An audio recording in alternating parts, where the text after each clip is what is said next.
everybody. It is the week of June 17th, 2019. My name's Matt, and this is the Dry Spellcast, episode 61. As I said before, I'm Matt, and I'm joined across the table by Austin. Hello. And also Jason. Hello. And we're here, and we're going to talk about video game things for you. This is also the first real video that we're doing. So we've done, like, I think we did Game of the Year on video, right? Yeah. A couple, like, the Yeah. first year we started. 2 years ago, Yeah. I think. So we didn't get to this last year.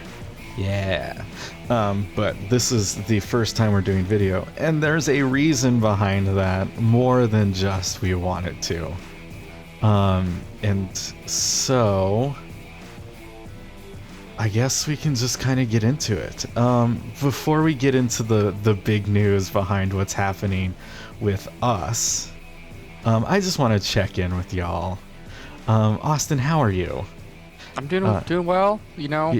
You're unemployed now. I'm unemployed now as of the start of this month, so my temporary job ended, and I currently am looking at a new job. I applied to one yesterday, actually. So. Oh, did you? Yes. Have you applied for unemployment yet? No. Do it. I don't know if I want to. They just pay you to apply for jobs. It's awesome. I've never applied for unemployment, so I don't know, actually. Yeah, I don't know either. I don't know what the process that would be. I think it'd be more complicated to do that instead of just trying to find another job. Maybe. Yeah, so cool. But I'm Jason, working odd jobs here and there. So. Oh, you are working a little Well, bit. I'm working back at the drive-in theater. Oh, are you? Yeah. Oh, awesome. Still rolling. So. That's funny. Yeah. What do you do for them? Whatever. I'll probably just be driving around parking cars, make sure that everyone's parked the way they're supposed to. Okay, cool. So we have a certain system. Is like we have to have them parked this way so we can get the max amount of people in there. Sure. So especially on movies like Aladdin and Toy Story 4, it's gonna be a huge night. So huge weekend. So you use an old school projector, obviously. No, we're digital. Well, it's still a projector. Oh yeah, but I mean that's what all movie theaters use now. It's the digital projector. Right. So it's all a computer. You should learn that. There is money in projections. Oh. Well, I kind of know how to use it, so there you go. There you go. Yeah, cool. Jason, how are you? I'm doing pretty good right now. Good. I'm also unemployed. Yay! Look Jason at us quit his go, job. right? No, he resigned. It sounds better. Yeah. Just Quit. looking for something new, so. Yeah, I feel you. I've been there. Yeah. So Speaking of something new, I moved to Florida.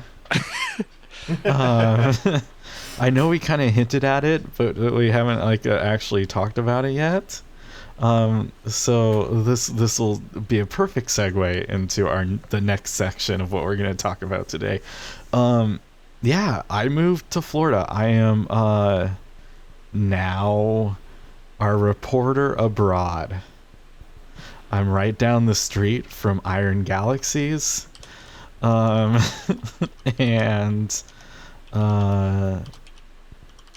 other stuff, I guess. I know. So I read an article when I first moved down, which I guess I've been down here for almost a month. yeah, I mean it was about mid-May you left. That's right. Yeah, I left May 16th.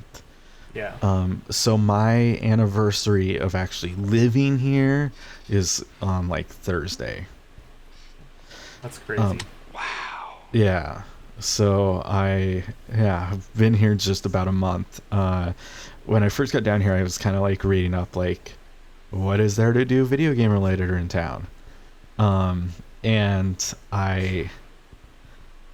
I read an article that was said like this was like one of the top places in the country for video games. And I'm not entirely sure why. I haven't figured it out yet. I haven't really done much since I moved. I guess I just Probably working a lot though. I'm kind of a loner, I guess. I mean, not really. I've been working like full time now. So I'm like 40 hours a week, which is like odd for me. I don't think I've ever had I mean I've had a full-time job, but I don't think I've ever had like just a full-time job, you know? So it's weird. Yeah. So because of that, and of course other reasons, we're changing our approach to some stuff. Because obviously we can't be in the same space at the same time anymore. And so Austin and Jason still live in Idaho, so they can still do their thing. Right. I'm just and we have once. So. Yes, I'm just kind of remote now, so which is fine. We'll figure it out. We should also maybe announce that we're growing our team. I don't think we've actually noted that we wanted to add Jason to the team. And so he's officially a member of the Dry Spell staff. Yeah. It's Congratulations. For so your, I'm not unemployed. I just don't get money for it. Yes. Yeah, it's an intern. It's a free unpaid internship. There you go. Yes. Right. An All of us unpaid are doing it. internship that we're all currently a part of. Yeah. Yes. Who's So- keeping all this money from us? Yeah. We need some advertisers. But yeah, so Jason's officially a part of us now. And I don't know, maybe we'll get more people involved in the near future or far distant future or something. I don't know. So I think we need to like actually have be doing some more stuff to have more people involved. well, Thus, we're yeah, coming well, back to you guys to support us. Right. Yeah. So, anyways, so this obviously is going to change some things. The way we are recording our podcast is completely different.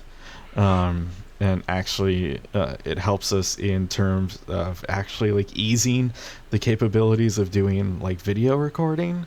Mm-hmm. Yeah. But audio, of course, as always, is kind of a hiccup. But I think we'll get over it. We'll get through it. We'll survive. Yeah? We hope. We'll survive I and then hopefully thrive. Sure hope. Yeah, so I think that kind of covers us. Since the last time we released a podcast, Jason, Austin, and our friend Jesse, who has been on here before, did a craft beer review with Rage 2. Craft Which was game neat. review, actually. Yes. Craft game review. There you go. Where they reviewed beer and reviewed Rage 2. Which was good. So maybe some more of that will be coming up. Check it out on YouTube. It's on our. We do have a YouTube channel, so It is on YouTube, yes. for Dry Spell Radio, check it out. I liked it. I think it turned out all Yeah. right. So Yeah. It was a lot of fun too. had some decent beers. So I guess I can derail this conversation for a second and talk about Florida. I live in the Orlando area, in the Orlando metro area. I don't live in Orlando proper. Which I'm grateful for. But first of all, it takes forever to get anywhere down here. It's at least 15 minutes to do anything. And so I am like constantly driving. To get to downtown, it's about an hour drive. Oh, that's annoying. Wow. Yeah. And that was the expressway, the toll roads to getting there. If I wanted to hop the interstate, it would take even longer. There's a super big politician in town today, so I have decided to not leave my room. Good plan. Because I hear it's crazy out there. Wait, who's there? The president. Oh, the president's there? Okay. He's starting his re-election tour in Orlando. Oh, of all the places. Because Actually, I think my he brother, lost to Orlando. my brother actually just saw the president in person from Oh, afar, oh. because he was at base in Omaha, and for some reason that's where Trump landed. So he got a picture of Trump and Melania walking off Air Force One. Cool. It's pretty cool. Yeah, Yeah. it's about us. That's like a big deal though. I remember like when Bill Clinton came to town, and so Air Force One like landed in Boise. And Yeah, well, I mean, that was, when Obama landed here, he the same thing. but when Clinton came, it was like, I seem to remember it being a huge deal because that was before 9/11, so you could actually get into the like the terminal. And so there were people lined up in the terminal to Mhm. watch the plane land. Yeah, I mean, it's a pretty big deal. Yeah, obviously security's a lot crazier now. Yeah. But, I mean, it's kind of rare to land at a normal airport. Yeah. Because I guess our closest military base is... I mean, I guess they land in Boise because it's technically an air base. It is. Also, so it's probably why they can land there, because usually they're going to land at an Air Force base. Just because safer, they can, be restricted. Sure. But yeah, I can't find any beer here in town, which is really bumming me out so far. Maybe we should need to send you some care packages, Matt. I think so. So I know there's some breweries in town that I have yet to check out, but I don't know. I come from the Northwest where there's beer everywhere, right? Everybody drinks beer. It's like every bar you walk into has like 200 taps, and everywhere here is just like, there's a lot of drinks, I've noticed, and a lot of emphasis put on like I wouldn't even say cocktails. I'd just say drinks. Right. But that's just, there's like nothing good down here. So I haven't found you. Well, yeah. Why do you think Florida man goes crazy? yes, Nothing I to hear drink, so you resort to meth. I hear the meth is really good. Yep. It's So worth losing your teeth over. yeah, sure. You don't use your teeth Definitely worth anyways. We are a Yeah. video game podcast. Are we? I don't know. Is that what we do now? I don't know. I think I feel like as more and more we go along, we just kind of stray away from That's- video games and just We talk get about farther from the light. apparently That was just meth. apparently meth now. We are a meth podcast. We review strains of meth. No, we don't. We don't review strains of meth. I've never done meth in my life. Meth, not even twice. So let's talk about the video games we're playing. I'll start. So the first thing I want to talk about is so on the move, it the Switch and my phone saved me, because I guess by the time I got to Florida, I could set up a PlayStation in my condo before I moved in, but I didn't have my PC or most of my stuff. So I played a lot of the Switch, and I played a lot of mobile games. A mobile game that I want to talk about that has been a constant for a while now is Adventure Communist. I think I've talked about Adventure Capitalist before. Mm-hmm. I know I've talked about that it one. too a little bit. Yeah. And this is like that, but just different enough to keep it interesting. Adventure Communist, it's all about making sure the lowest common denominator of your trees are being fed, right? So the first one you unlocked is farmers get you potatoes, And that's your currency. and that's your currency, right? And so everything about it is you level up and unlock different characters it's all about making sure that your farmers can farm enough potatoes. And that kind of flips the whole like idler thing kind of backwards, because typically in idlers, as you unlock things, you want to make sure you're leveling your highest character, because they're gonna get you like the most damage or whatever. But this is like the complete opposite. You want to make sure that you're leveling like your lowest, so that they're constantly getting you something. Which, Well, so you got to keep going down, because like you can't. You got to keep going down the list to upgrade everything, like before it, which is kind of interesting. yeah, I've played it too, so I like know what you're talking about. yeah, Because the next tier is like, instead of producing potatoes, it produces workers, right, which then more or less then it produces, more potatoes. So it's just kind of interesting, and the thing below that produces more of that thing, and then that thing produces more workers. It's kind of an interesting concept, actually. I know what you're talking about. Right. yeah. No, I am addicted to it. I've been playing a lot of it, and like they have like special events like every couple of days after you get like a certain level, that make it interesting and stuff. So yeah, real good. It's another dumb idler that I play constantly. And in terms of Switch, basically just Stardew Valley. Still playing a shit ton of Stardew Valley. Still a fantastic game. It is, yeah. Years after launch, it's still just really good. And I this is the first character that I've played that I've actually gone past the first year.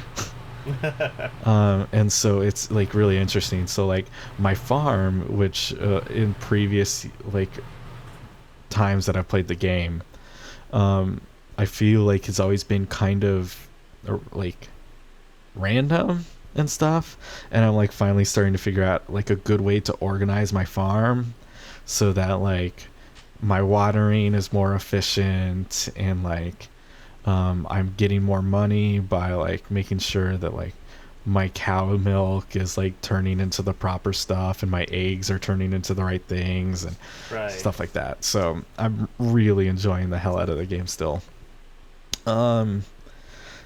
As for new stuff I've been playing, I mean new-ish. I have been playing Astroneer a little bit. Have you been playing it a lot? Just a little bit. I think I've got maybe plus 6 hours now. Okay. And that game is, I don't know what it is about it.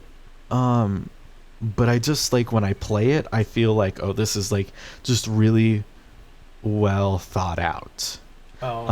Basically, there's a tutorial that like walks you through like, oh, this is how you play the game, this is what you can do, and so on and so forth.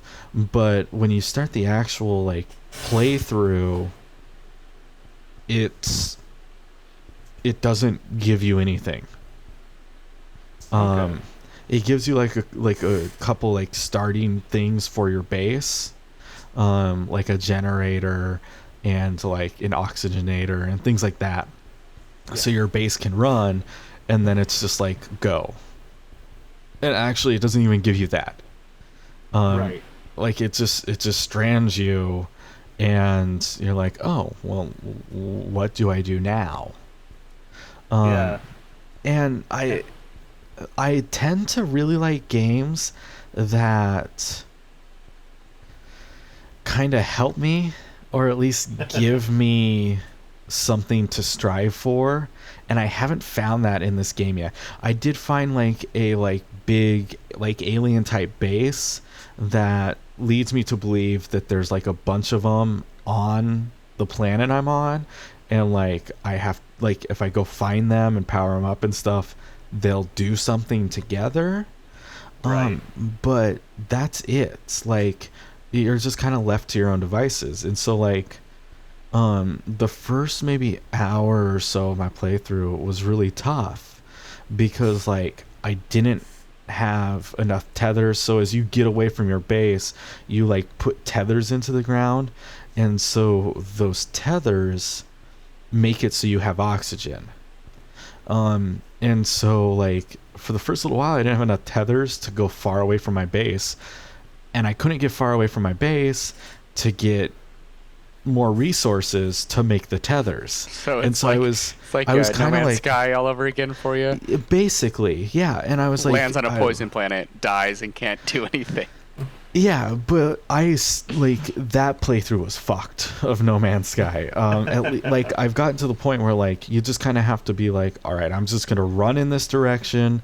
When my oxygen tank is half full, I'll turn around and come back. And finally I started finding resources. Okay. And then once I could start doing that, I've been able to explore more. I'm finally like gotten underground, and now I'm like really finding a lot of resources. And the thing is I don't know what to do with them. You can research new equipment and stuff, and so you can build new things for your base and whatever.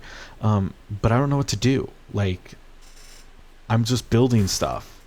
And so it's very like open-ended, just like do whatever you want. I think the end goal is to get off the planet and find another planet. The center of the universe. Wrong Game. Sorry. No. And so I don't know. Like, I'm really enjoying it. It's super relaxing. You know, is that like, on Switch? I'm assuming. I've been playing on PC. It's part of the Xbox Game Pass, which we'll talk about here in a few. Yeah. Yes. But so yeah, I've been playing on the PC. It's super relaxing. Like No Man's Sky, there's always like a level of danger, like the radiation, or not radiation, like the environment's gonna kill you, the sentries are gonna kill you, or the sentinels, like there's like the animals might kill you or something. This game has relatively little danger, other than you might suffocate. There are dangerous plants, but they're pretty easy to avoid. And that's kind of it. And so it's been really good to be able to sit down and play for like an hour and not really worry about it. And so yeah, it's really cool. The controls are a little funky. I find myself fighting the controls quite often, which is a bummer. But no, I've been enjoying it quite a bit. So that is Astroneer. Cool. And the final thing I'll talk about is I started Wolfenstein 2. I've had it for a while, and I've just never really committed. And so I decided to start it. That game starts out with a fucking doozy. Have either of you played the second one? I have not. No, I haven't. I don't think I beat the New Order yet. So. Oh, you should beat the New Order because it's awesome. I know. I got really far, and then I just never beat it. It's it's just what I do with all these like style of games, because I did the same thing with Doom. I got really far but never beat it. Fucking finished Doom. Yeah. So I finished Wolfenstein 1 a while ago, and so here's the deal. So like Wolfenstein and Doom are similar in a lot of ways. Their playstyles are kind of reversed. So like Wolfenstein is a little bit more like, like it rewards you to kind of sneak. Mm-hmm. Think about it tactically, go take out the commanders first, things like that. When Doom, it's like, fucking go. The only way you're going to beat this game is if you go in, you gotta keep moving first. You can't stop moving in Doom, or you will die. Yeah. Right. And so the playing style's kind of different, but they're very similar in a lot of ways. And I will say, I found the combat in Wolfenstein, it's quite a bit harder than Doom, but I found the combat to not be rewarding at all. So my recommendation for it is actually to turn the difficulty down all the way and just be a fucking god. And yeah, just be like, oh, like walk into rooms, like maybe kill the commanders and sneak around a little bit, but literally just walk in a room with like 300 Nazis, fucking dual wielding machine guns, and just go to town.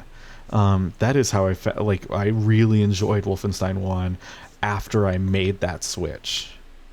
And so yeah, I liked that game a lot.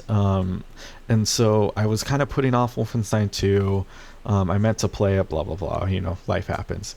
But I'm happy that I started it. That game starts brutally.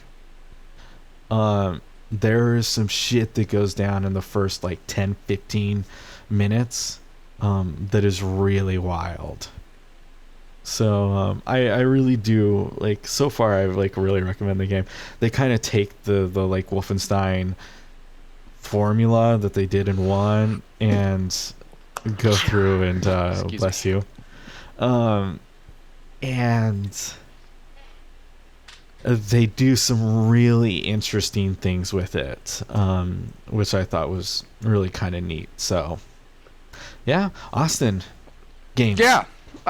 So I guess I'll start with how you did it. With mobile gaming. Elder Scrolls Blades, I know I've talked about it before. I've been kind of still playing it here and there, and then at E3 this year they announced a expansion or new quest line, the exciting dragon story. Yeah, they did a big thing with dragons. Right. At E3. Yeah, all Bethesda was about was dragons. So, I mean, they did like it's a thrilling dragon storyline. It wasn't that thrilling. It took me like honestly an hour, if that. So it's kind of upsetting. But so I stopped playing it again. But just wanted to throw that out there. I mean, it's a mobile game. I know. What it's do a you mobile really game, expect? and yeah. So and it's just now at the point where like now I don't have anything to do, so it's just kind of grindy.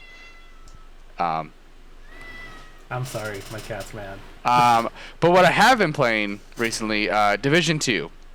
So I believe it was probably one of our last podcasts before the lead up to this one. I did talk about the Division because I got it pretty much when it came out, which was the end of March, I believe, and had my complaints about it, but it was still a good game. And in the last, I'd say about 3 days, I went up 24 levels to hit level 30, and am now hitting the end game stuff. Like, so I've transferred from levels to now the gear score, which is like what obviously what you got to level up to, like Your light levels. Yeah, exactly, like Destiny. So, but it's less grindy, at least for me, because I was playing with once I got to level 30, because then the gear score starts. I was playing with Jason and Jesse, and since they already have the gear score 500. Even though they're playing in my world tier, so they're getting the max gear score for that world tier, so they're able just to drop it all for me. So it really boosted me really fast. You're getting power level. So I didn't want to get power leveled through at least the first 30 levels of the game, of the story, because I wanted to experience it like genuinely, and I did, and I really enjoyed it. But now I'm kind of at the point where I'm like, yeah, I don't want to have to keep doing like all these missions over and over and over and over again just to get the stuff. But it doesn't seem that bad, because I did play yesterday on my own, and I did manage to get up my gear score from 300 to 350 in not that long of a time. So the game's super good. It's super fun. I'm really excited to do the raid. I think we'll hopefully do it soonish.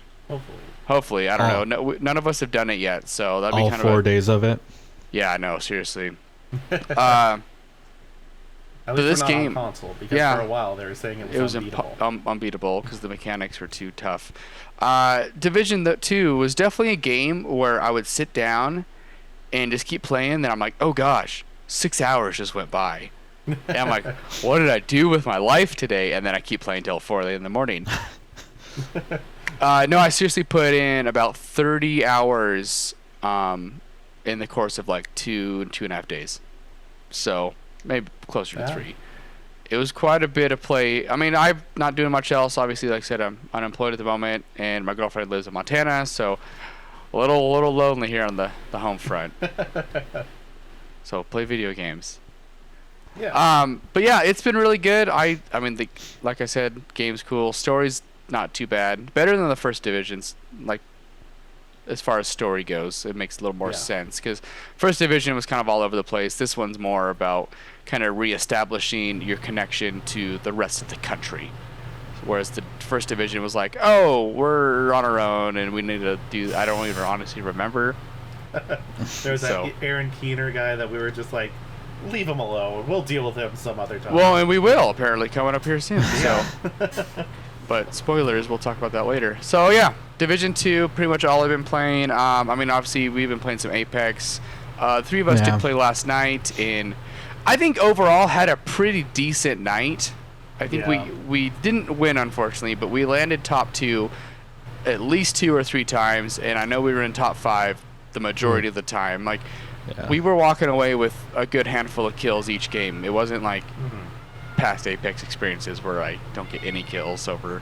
Yeah, it was the first time I played Apex in probably over a month now. And no, I really enjoyed it. I still like. I know there's people out there who are like, oh, like Apex is dying, but like it still feels like alive, right? I don't think it's dying. Yeah. I think it's still a good game. It's still fun. It's still bringing in the viewers on Twitch and stuff. So yeah, I mean that's the biggest indication, right?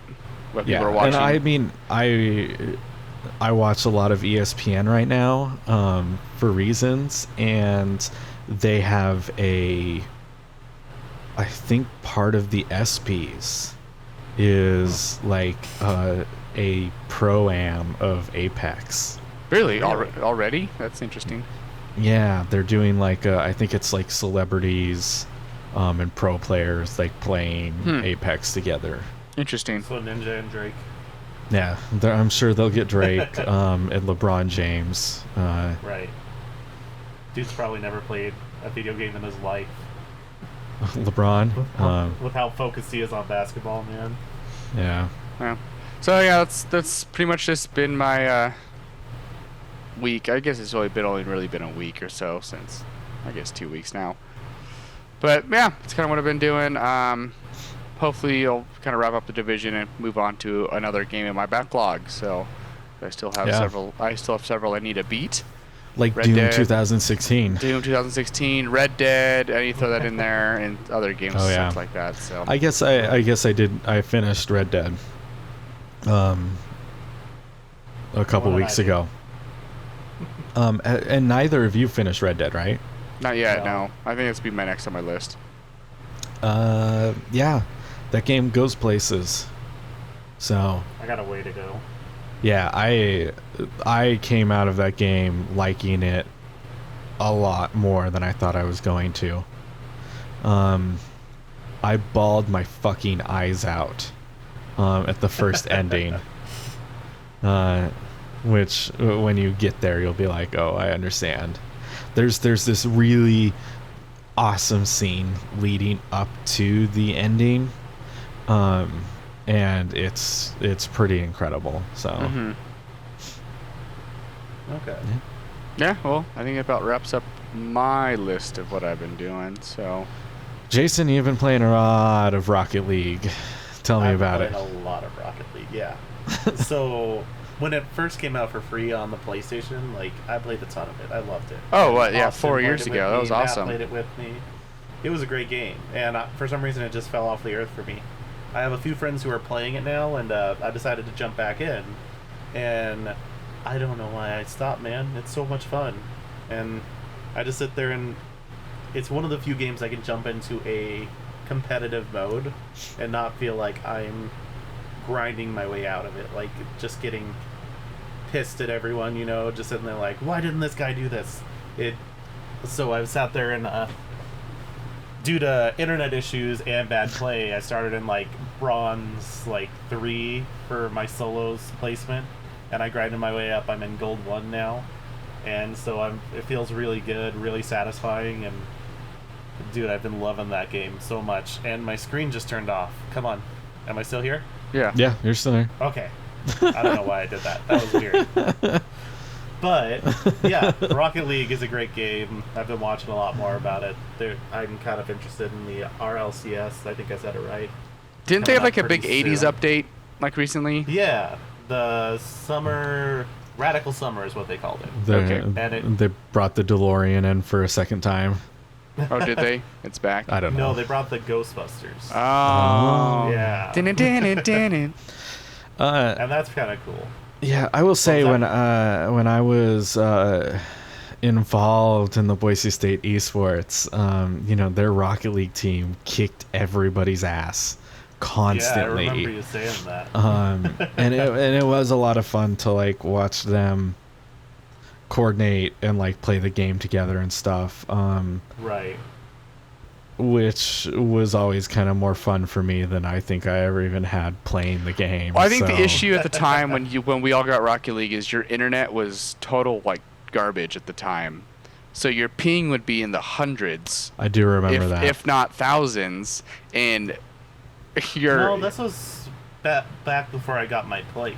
No, I'm talking about Matt. Oh, okay. Yeah, he I know you struggle playing Rocket League because you physically couldn't play the game. Yeah. Most times we actually played, and then you would just go to the point where you would just drive up the ceiling and then fall down and get stuck in the ground on purpose. Yeah, lots of that. So. Right. Yeah. But yeah, that game's so much fun. I'm glad I'm back into it now. So yeah, and I know you got it on PC, and I still have it on PlayStation. And I know we have done the crossplay on that before. Yeah, so and that works pretty well. Actually, it worked totally. Like I didn't know I was playing with someone on like a different machine. Right. Maybe that would be the way. I don't really know if I want to buy it. Right. So maybe that is the that was kind of my way to thing. go. It's like I already have it and I already got it for free, and I kind of forgot that was even a thing. Yeah, that's what I've done. I played with him and Right. Jesse Rayborn, so a while ago. The biggest thing, the only real disadvantage is the frames. If that doesn't bother you, Yeah. not a big deal. But yeah. I'm not a snooty frame snob, so. You fucking peasant. Hey, I gotta have my 144 frames. Pings, what am I saying? I can't talk. 140 frame. I was looking at 144 hertz monitors this morning. Hey, the one I got is super good if you want it. Oh yeah, actually no, I have a link for that. Yeah. I do too. And Actually have it it's saved in my on sale a Amazon lot. cart. Right. So it's the Dell one, right? Yeah. Yeah. I don't know. I'm Other looking than at a that, smartwatch first. Oh, nice. Other than that, I started Metro Exodus, and within 10 minutes, I got myself stuck in an area where I was like, I don't even want to move on, because I walked through the spider webs, and spiders started crawling over my arms, and you guys know I have a pretty big fear of spiders. Yeah, so you're aware, Jason is deathly afraid of spiders. And not just like, oh, spider, ew. No, he's like legit, like flung himself off a couch, afraid of spiders. Right. I mean, it's gotten better over the years, but it's still not good.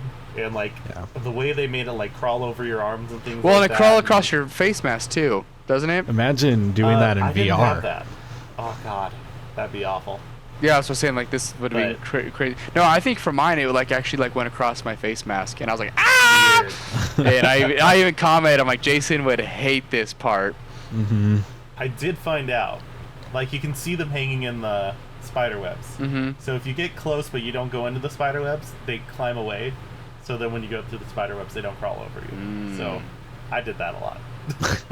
That was, I think it's the only time they actually like crawled on me was that one moment. Right. Other than that, I don't think they do it again. I think it was just kind of like the beginning of the game, kind of showing off some stuff. Right.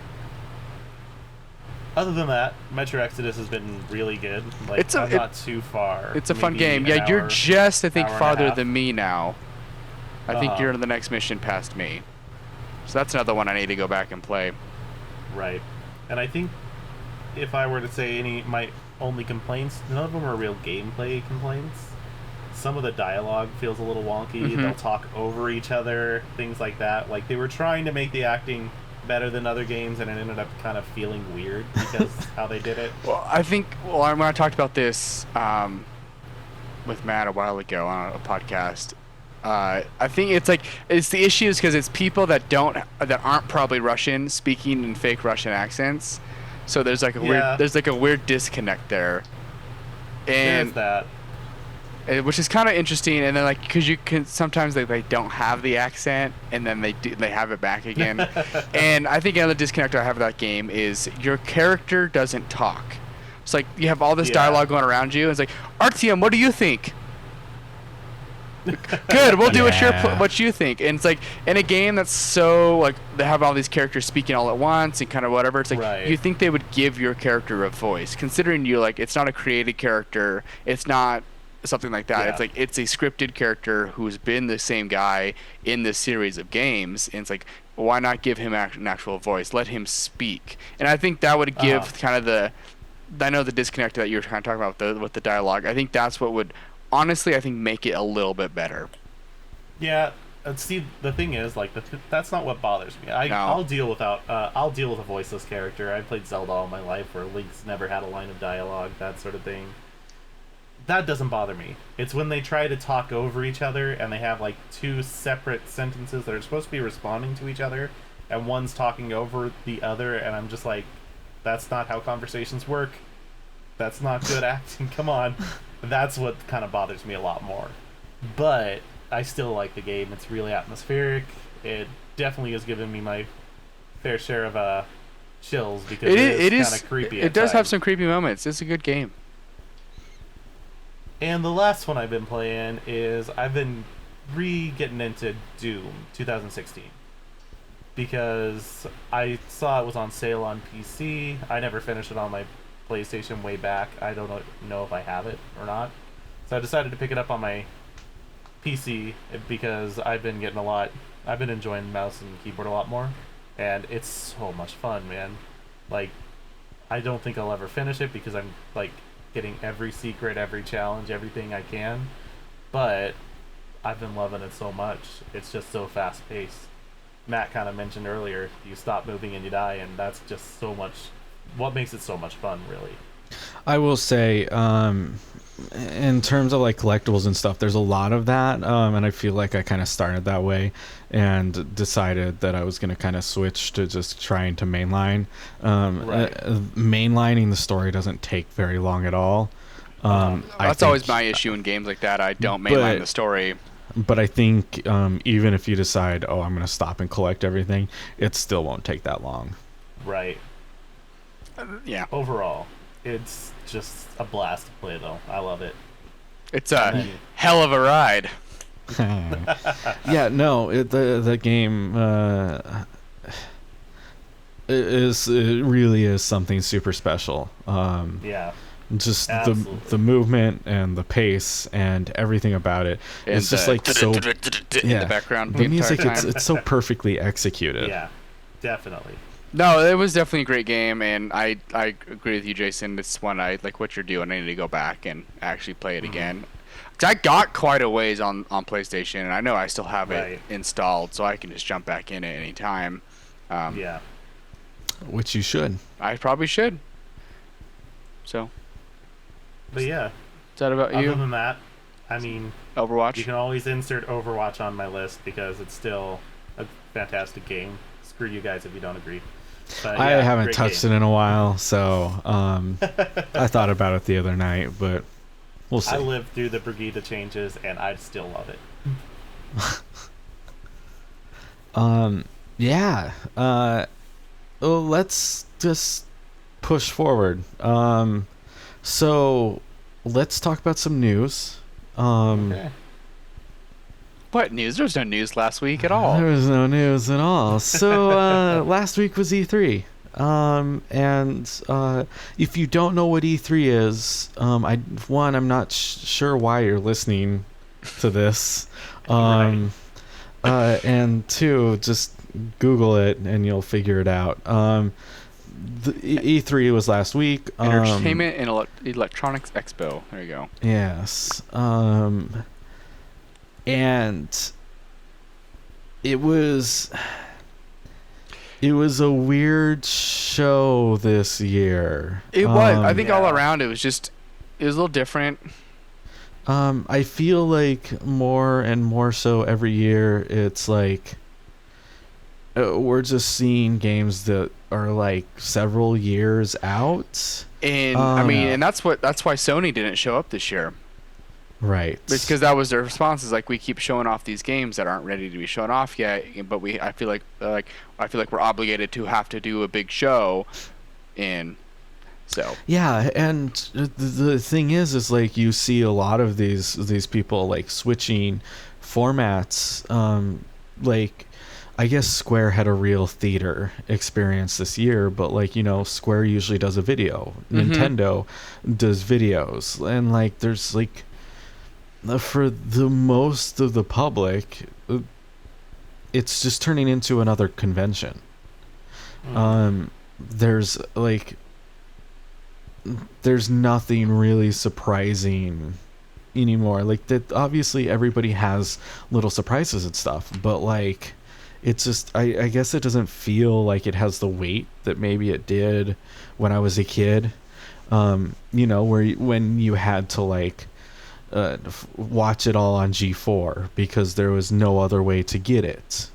Right. But now it's like you don't even need to watch the press conferences, and you're going to get the same exact experience as the other stuff. And I know they keep on like doing their public things and stuff, but like what panel did you hear about from the E3 Coliseum other than the Elon Musk thing? I didn't even know what that even was. Elon Musk did an interview with someone. Oh, really? Yes. I didn't hear that. Yeah. Exactly. And that was the Yeah. biggest one they had. Yeah, because I think a lot of things I saw. I'm trying to think now that like I know there was. No, I honestly, yeah, you're right. I don't remember like when they're like, oh, we got a closed door look at this, like they usually do. But I'm trying to think of who I saw talk about that, because it's all about Keanu Reeves. Yes. You're breathtaking. Yeah, well, and We'll get to so that. maybe that's another thing. Like these press conferences are just getting annoying, right? So like every single one of them, you have people just screaming through the whole thing. Yeah, it's because it's not press anymore, because they sell tickets to just general public now. So you get people that are just screaming and hooping and hollering, and not actually like. It's not a press conference, as they can. I guess Right, they call. well, I guess they've moved away and- from that, and they call them like the yeah. showcases now. And frankly, like it happened even when the press was there, like because you invite other people. But now that our press is becoming less journalists and more of influencers, right? Like we as a society are giving less and less of a voice to like journalists, people who studied media and studied journalism, and more to bloggers and Instagrammers and like people who have made it on social media. Right. And so every year it seems like the big thing coming out of E3, and like especially when you like read like what actual journalists are writing, all of them are kind of coming out of this thinking like, what's the future of this? Like, do we need this anymore? And I know you've been saying it for years. Is just E3 gets worse and worse every year. E3's dying. And I don't know about that. I think like the fact that it went off as big as it did without Sony, I think it says something. However, if somebody else pulled out, like let's say Microsoft came next year and was like, "Oh, we're not going to do it either," like E3 is going to die. Yeah. Well, even Phil Spencer said like there was a presence missing since Sony wasn't there. Like, Yes. like it wasn't the same. It's like I didn't feel like we had a good enough show because Sony wasn't there. Like they actually like literally said E3 wasn't the same without him. So we'll see. I don't know if Sony's going to stick with that, because I was expecting them to do one of their state of plays, which they haven't done in a couple months when they like first announced they were going to. Well, and that was the first state of play they did. Yeah, but like they Because- announced that they weren't going to E3, and then they did that state of play, and then I was expecting one to happen about this time, but I That's think probably their response. Like they're saying, "Hey, we're not doing this to do with E3. we're doing this on our own terms, so they're probably waiting a little bit. Well, they're following the Get Nintendo together. Direct style of announcing Yeah. games. Well, and I think at this point, if like Sony would have come out last week and been like, oh, by the way, here's this Direct, I feel like people would have been like, oh, this is the blah, blah, blah, Sony's stupid because no, they don't want to participate in this, blah, blah, blah, and now they're doing this. And if they wait like a month before they release their next state of play or whatever, I think they're going to actually get less backlash Yeah, I guess you're than right. they would I have agree. if they would have released something during E3. Yeah. But having said that, there was some stuff that, like, as walking through that I noted.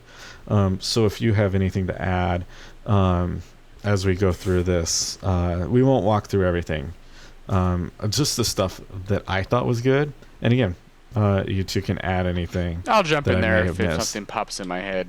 Yeah, I bet you Like- will. Like I do. So EA did their thing, which was different than before. It was like a multi-hour, like, Yeah, I didn't just watch kinda it because it come was and, like like- 4 hours long. yeah, we're gonna do like 4-hour stream and we're gonna show off some stuff, whatever. And the only thing that I came out of that like being like semi-interested in was the new Star Wars game, Star Wars Jedi Fallen Order, Yeah. which is a Respawn game. I like Respawn, obviously. You know, we like Right. Apex. I love Titanfall. So this is their Star Wars game.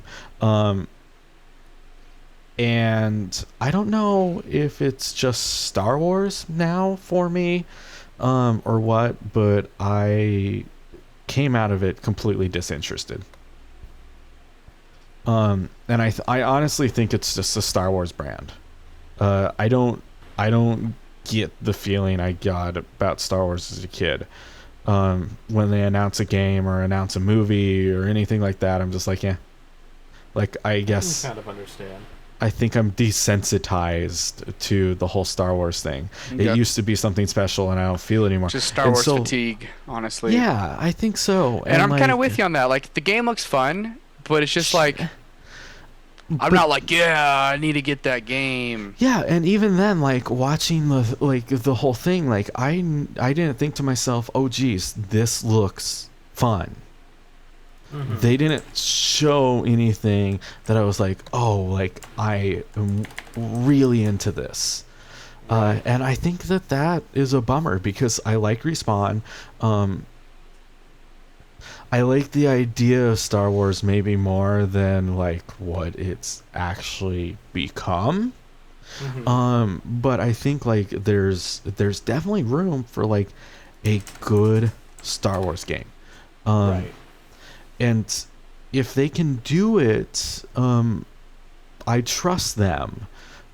But I just nothing I saw out of that would like colored me interested.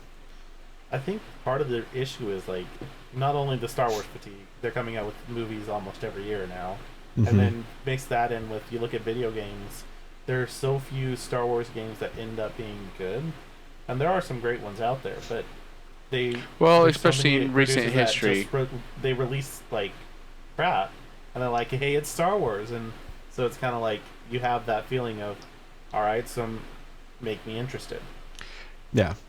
Yeah, it's interesting for sure because especially because EA, was it last year, 2 years ago, when they said the Right. single player story game is done, it's dead. Like we're focusing on online games only, and then lo and behold, this game shows up from Respawn. Yeah. But Well, I think and I think EA is trying to change their tone because people probably they definitely are. You because can people tell were that they pissed when they said that. I mean, because look at last year, we had the single player story games just destroyed last year. I mean, God of War, Spider-Man, Red Dead 2. I mean, Yeah, well, and I think they realized that very quickly, and I think you can tell EA has restructured some of their communications, because it was almost probably every month there for a while that they posted something on Twitter or on Reddit or said something that just pissed everyone off, and so you can kind of see that they've like stepped back and were like, all right, we need to approach this differently. Right. But yeah, I don't know, like they need to, and I say they is like a global, not EA, not Respawn, but somebody needs to give me a reason to love Star Wars again. And I think that that's gonna make me interested in this game. But as of current, I just not. I completely understand it. Yeah, I mean, it's probably one I will maybe pick up when it comes out. When is it? When was the release date on that? Wasn't it this year, November or something? I don't know. I want to say it was like November. It's probably not gonna be one I pick up when it comes out in the holiday madness, because it's probably other games I'd rather have at that time. I mean, I can't think of it at the moment. But November 15th. That's what I thought. Yeah. So it might be one that gets pushed into the next year until 2020. But even then, the beginning of 2020 is such a strong lineup of games too. It might be one that kind of falls between the cracks. So it could be, because it's not one I'm like really like, oh, I'm not circling my calendar to buy that game. For a company that's the entire reason that their like last big game didn't do as well as it should have is the release window. Maybe Well, Titanfall 2, yeah. better. I mean, they put it right between Call of Duty and Battlefield. I mean, that was a mistake. And it was the better of all of those. Probably, yeah. I haven't played it yet, but I know you said you loved it. Titan. So I'm gonna say this after like I talked about Doom for like a long time, right? I think Titanfall 2 is probably one of the best first-person shooter campaigns ever. Period. I've heard really good things about it. So. It is just beyond good. For a lot of reasons that I can go into at another time, but I'm not going to right now, or we're gonna be here forever. Yeah, we got more to talk about. So, right. Yeah, EA. That's pretty much all they had going for them with Star Wars. So. Yeah, I mean they of course. They always have the Sims. FIFA. Yeah, they had Sim stuff. They had Madden. They had FIFA, which honestly is all they really need. As long as they continue to release those things, and they're gonna be fine. Yeah. Just because they don't necessarily interest game in me, the world, so. That doesn't mean that that's not the right move. Right.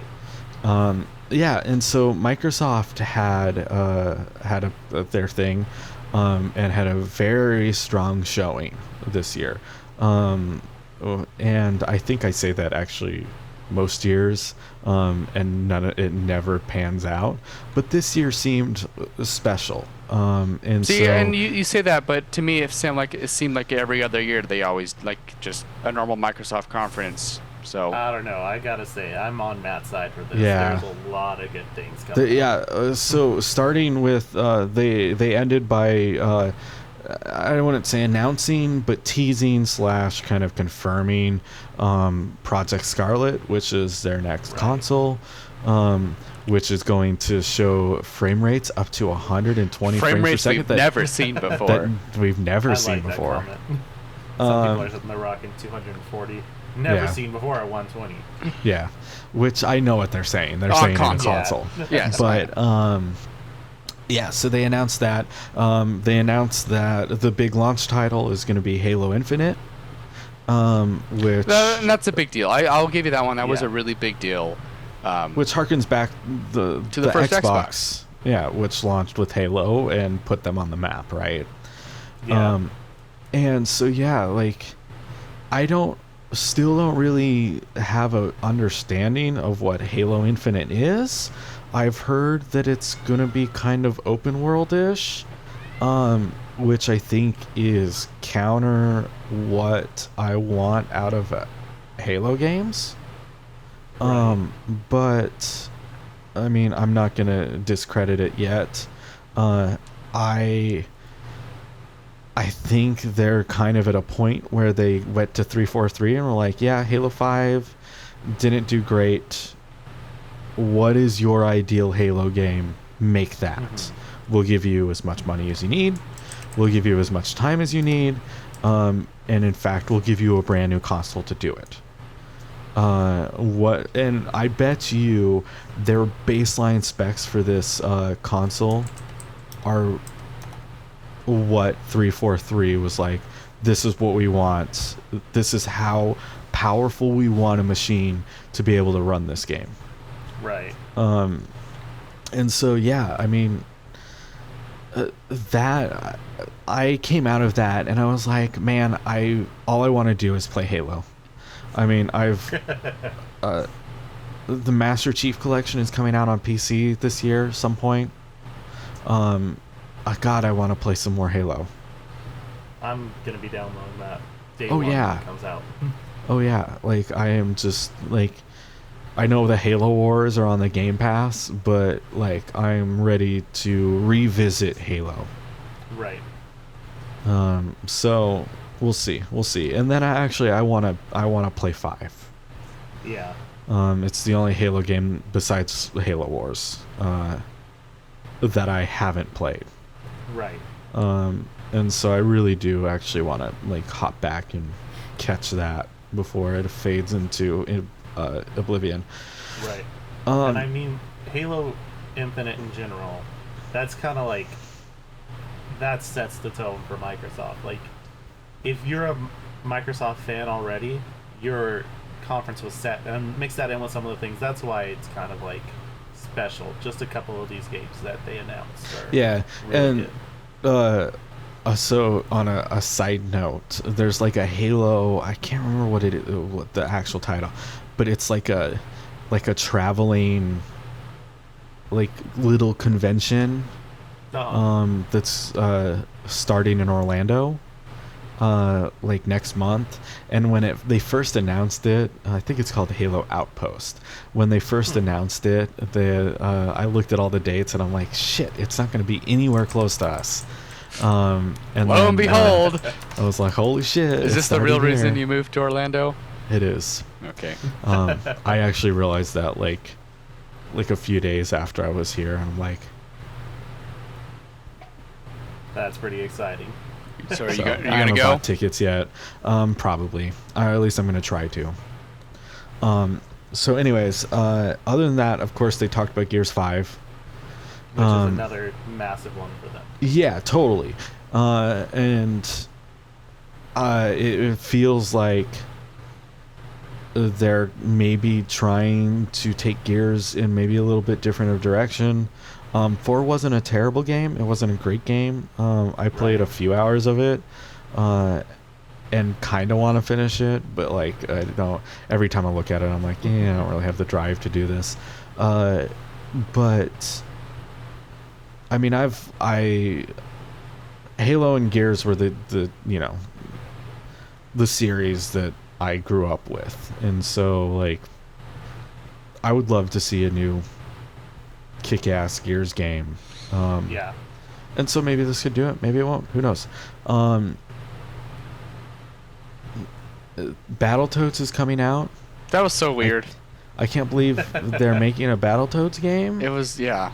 That was a weird But one. I wasn't like, oh Jesus, Battletoads. I just wanted to like. Well, it was like say it out loud. Battletoads? Like we knew that they were coming out with a Battletoads, and so like I'm not surprised to see it, but I am still consistently surprised that it's happening. Right.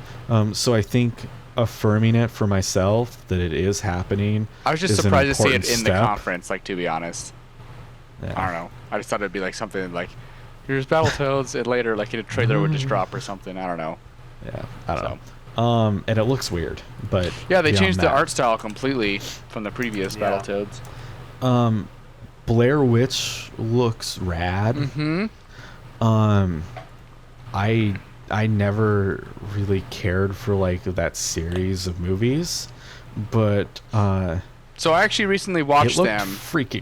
It looked freaking cool. Yeah. So I actually recently watched the Blair Witch movies. I'm Because guessing they haven't aged very well. Well, so there's the first one, obviously Blair Witch Project, which isn't scary.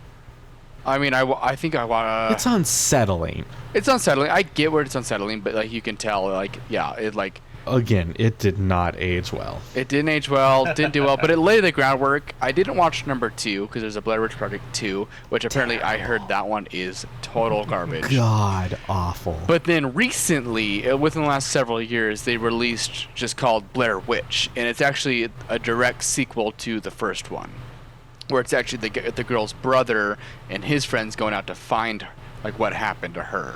Yeah. And actually, that one was really, obviously the budget was a lot better than the first Blair Witch, but actually was really good. I actually thought it was pretty good. Had good scares in it, and it kind of tied up the whole, I wouldn't say tied up the whole Blair Witch thing, but like they finally show the Blair Witch for like a second, and it's like a creepy like forest. It's like something you'd see in The Witcher, essentially, like one of those ladies of the swamp or whatever, the witches of the swamp. That's kind of almost what it looked like. It was good. So I was like, I'm kind of riding a Blair Witch high after that movie. So that seeing this is kind of cool because it's definitely really creepy. Yeah, well, and I guess I mean, obviously somebody knows. This is not the way to do this. I'm looking up who's making this. Holy shit, there's another game? What? The first article that I pulled up is from The Verge, and it's the new Blair Witch game will let you pet its dog. 10 out of 10. I didn't realize there was actually a Blair Witch game before this. I mean, I'm not surprised. Somebody tell me who's making this game. Let's see. Bloober Team. Never heard of them. BLOOBER Team. Do we know what else they've done? All the Layers of Fear. Oh, okay, so they did Layers of Fear, which, from what I heard, Layers of Fear 2 was actually really, really good. And that actually just came out within the last month. So. Awesome. Good to know. Looks cool. Yeah. Yeah. Looks cool. It looks like it's going to be neat. Be a fun. I have one to say before your next game. A fun stream thing. The next one's a little bigger. But one I'm really excited for that they announced, I think it's going to be on more than just Xbox, is Elden Ring. Oh yeah, the George R.R. Martin thing. Yeah, it's from Software, George R.R. Martin. So right. Yeah, so that's a cross-platform. Fantastic. Cross-platform, and that's always my thing with Microsoft's thing is they always show off all these multiple cross-platform games and not a lot of their own. That's always my issue with Microsoft. Sony. Well, I mean, so I would counter that argument by saying that they own so many studios now that like I get it if you own a studio and it's coming out for Xbox and PC, but a lot of the games they showed off were also for PlayStation. Oh, okay, I see what you're saying. And that's where I always have my thing with Microsoft is half of their conference on the games they show aren't Microsoft only games.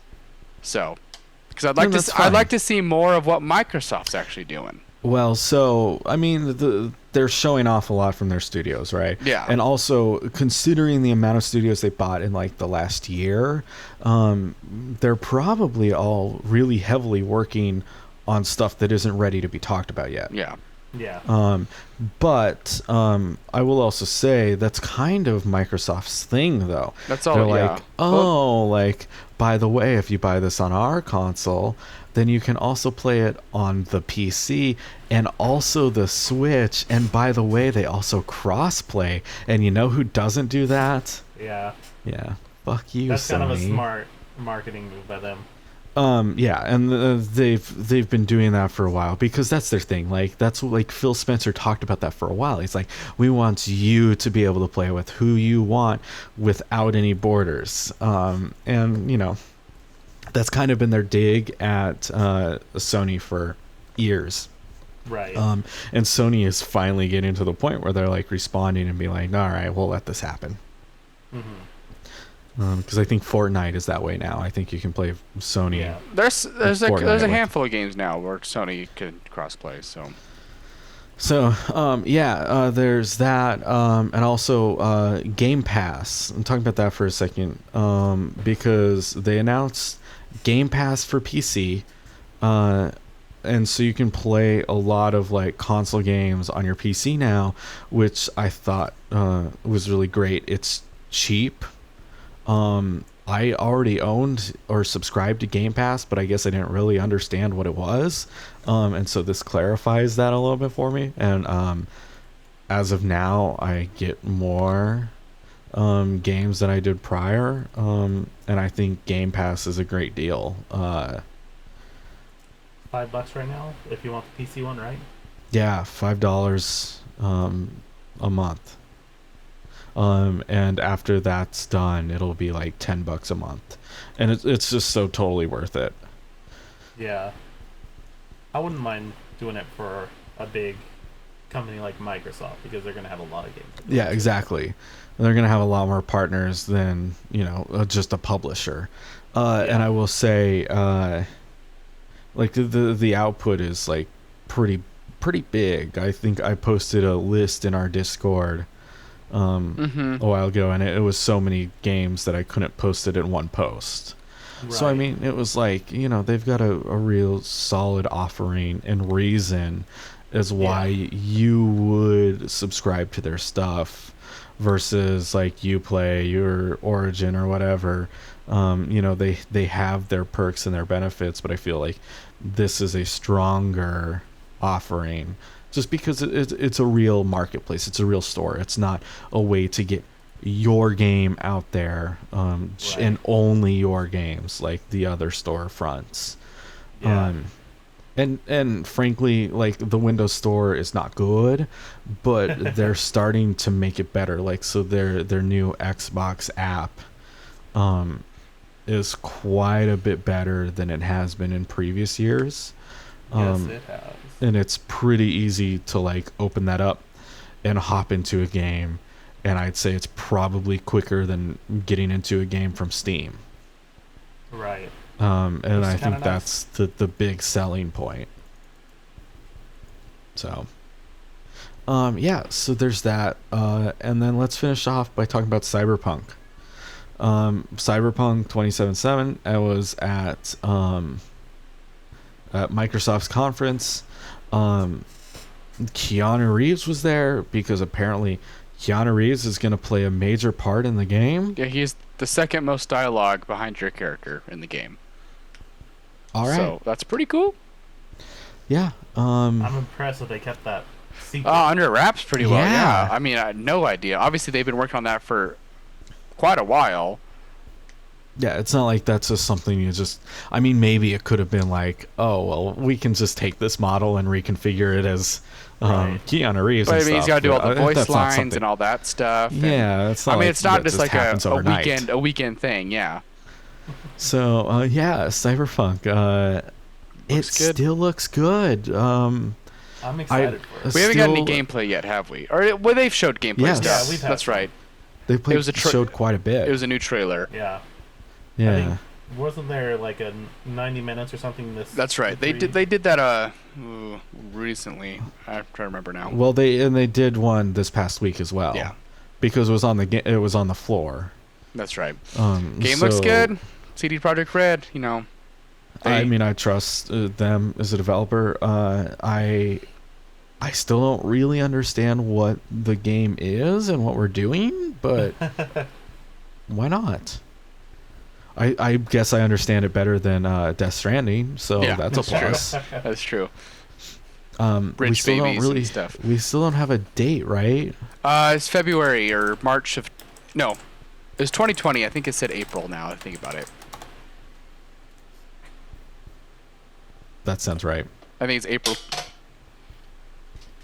That was my phone. Yeah, you're doing the research because I can't pop out of this window. 8. Of this year? November 8. Yeah. Oh. Then what was I thinking of? Crazy. That's Death Stranding's this year. coming out this year.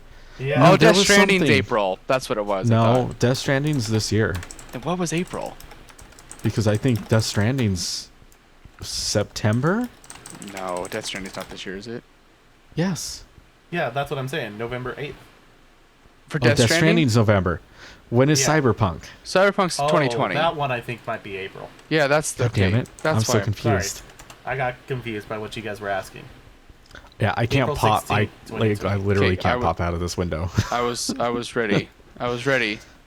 Very good. I was right. Okay, Cyberpunk is April. Death Stranding is November. Right. Right. Cool. Looks good. Yeah. It's gonna be awesome. Hopefully. Hopefully. We'll see. I have the faith in CD Projekt Red. They haven't let us down. So. All right, now let's turn to the shit show that was Bethesda's conference. Oh I wouldn't God. say shit show. It was okay, but like Hey, it was just. You're forgetting about the hype man. Okay, he was excited Yes. about everything. The annoying fucker who wouldn't shut up in the audience. Yeah, that guy. Yeah, so let's not focus on the bad of Bethesda and let's focus on the good. There was First some of good all, there. Wolfenstein Youngblood is coming out. Yes. Like next week or something. Really? That quick? Yeah, I think it's the 27th. Really? Wow. Because that one's not new. We knew that was coming out. I think They they announced that last year.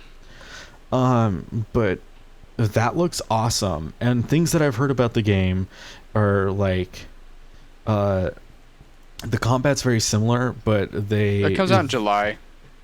Oh. So, but yeah. So maybe I should have just put fucking release dates with all of the list I made, but it's fine. July 26th. Time actually doesn't make sense to me anymore. So Florida time. yeah, it's just daylight. So yeah, it looks cool. I think from what I've heard, they kind of play with the like, oh, these are the twin daughters of BJ Blazkowicz, right? And so it's kind of like tongue in cheek the way that they kind of play. And so like you choose one or the other and they have like an upgrade or like a power up that they offer the other people in your party. And so one of them, the power up it's actually controlled by like hand signs. So one of them, their power up is they hold up like the devil horns. Interesting. And that like it gives like an AoE type power up. And then the other one I think is just a fist in the air, and so on and so forth. But like they take it because they're like 17 years old when they find out, or like BJ's missing, and they decide that they're going to go find him. And so like the opening is like after they kill their first Nazi, because they'll be talking about like, oh yeah, we kill so many Nazis and all this stuff, like you would in like high school, and then like they kill one and like the girl like immediately like throws up and like stuff like that. But the way they handle the subject material is kind of like tongue in cheek and stuff. Wolfenstein's always kind of had that It's tongue in cheek kind of humor. Right? To start with, so no, it looks good. It looks fun. The fact that it's a co-op campaign is a cool idea too, for sure. Because Wolfenstein would be fun with another person. Yeah, totally. Yeah, just again, walk in with dual mounted machine guns, and just fuck Nazis up. And also Doom Eternal. Doom Eternal, yes, they did. We did see quite a bit from Doom. Amazing. It looks like Doom. Like I was saying about Doom's movement earlier, like they're taking that like to another level. Well, I noticed they introduced the dash move, which that was in Rage 2. Now another game that that has the same playstyle, Rage 2, which so far is been a pretty strong release for Bethesda this year. Another one I need to go back and finish and play. So, and yeah, I love how you can kind of see some elements of different games kind of just bleed themselves into other ones. I don't know if it's that as much as like they had this game and then they're like, oh, like we need to change it up in some way. So like, yeah, there's the dash move, but like, so like one of the shotguns has the like whatever, the rope. the grappling hook. Okay. Yeah. And so like there's that, and like the way you move just looks so amazing and so quick. No, and, Doom Eternal looks awesome. Looks like a oh, hell of a ride. I'm so excited for that game. And yeah, I'm curious to see where it goes, because there's like rumors that like heaven's involved and stuff like that. And they're, like, well, yeah, and so I think that it takes place on Earth, mm-hmm. right? Hell's come to Earth essentially. Yeah, because before it was on Mars. It's true, and in hell. Well, hell on Mars. Yeah, but you do go to hell a couple times in that first one. Yes. So pretty sweet. Yeah, so I'm just super pumped about that. So, and then let's And focus that's on a release this year too, isn't it?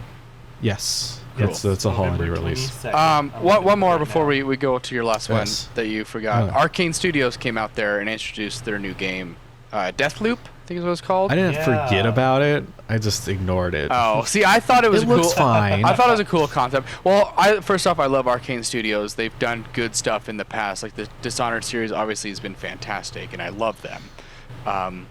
So I'm kind of excited to see what they're coming up with, and the whole idea of like it's two people that keep trying to kill each other, but Yeah, and they like keep sure. reliving. Like first off, they didn't really explain it. It was just kind of a trailer, but it looks interesting, and I'm kind of curious. So I kind of just wanted to throw that Yeah. out there. No, I mean I'm with you. Like it looks interesting. It has that arcane look to it. Yeah, and I love their art style. It's cool. So, No, I gotta say what he really forgot was Commander Keen. Oh, Commander Keen. Just say it.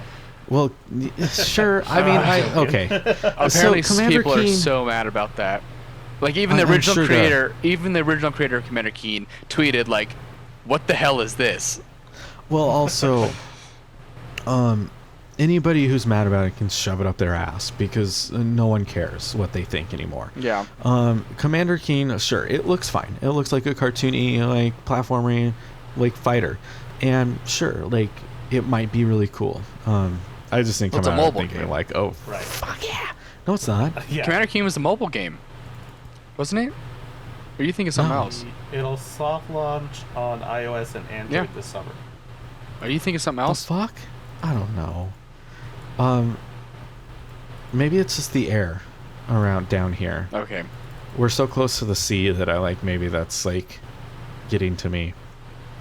But, Okay. yeah. Anyways, Back let's to what move on. you were wanting to say. There was also Ghostwire Tokyo, Yes. right? That game looked really which is from Tango GameWorks, with the creators of Evil Within.